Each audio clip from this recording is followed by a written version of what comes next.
My guest is Dr. Robert S. Mendelsohn, and he's the people's doctor. He's the doctor that says there's an awful lot wrong with modern medicine, and I'll tell you about it. And I bet that gets you into one heck of a... Not too many doctors speak to you, I bet. Well, not only do they speak to me, but I speak to them. You know that last week I was the keynote speaker at the National Convention of the American Medical Students Association. And I had an opportunity to share with those 1,000 students from all parts of the country my idea of what a good doctor should be like.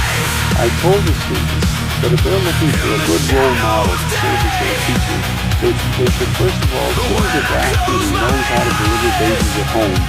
Because hospital births today have become so dangerous that the home is the only place where a mother can safely deliver a healthy baby. I told the medical students that secondly, they should look for a doctor who will tell people the truth about the dangers of the infant vaccines, the dangers of the daycare centers, which were so well illustrated in your in Phoenix in Maricopa County, and the dangers of infant formula.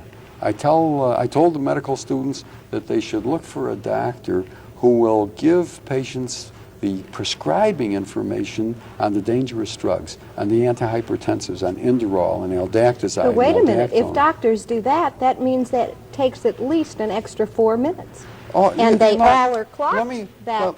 Well, wait a minute. Let me argue with you on that, because that's what the doctors say. They say, we don't have time to talk to the patients about side effects. My answer is, cut your time down and just hand them the printed information that comes with the drug. And then a doctor wouldn't have to take any time at all. Because you see, doctors don't want to give patients that information. A doctor is trained to hide information from the patients. He is trained in the ethic of dishonesty. From the first time when, as a medical student, he enters the operating room and he sees a sponge come out of the belly from a previous operation, he learns that you don't exactly rush out and share that information with the family waiting outside. That's when, right in the operating room, a strategy meeting is held. And that's when the fledgling doctor learns the fine art of deception and corruption and deceit and evasion and shuffling, and he carries that lesson with him the rest of his life. So you can always expect your doctor not to tell you the truth. I tell people to carry out what I call the Mendelsohn honesty test. The next time you go to your doctor and he hands you a prescription for a powerful drug, ask him what the side effects are.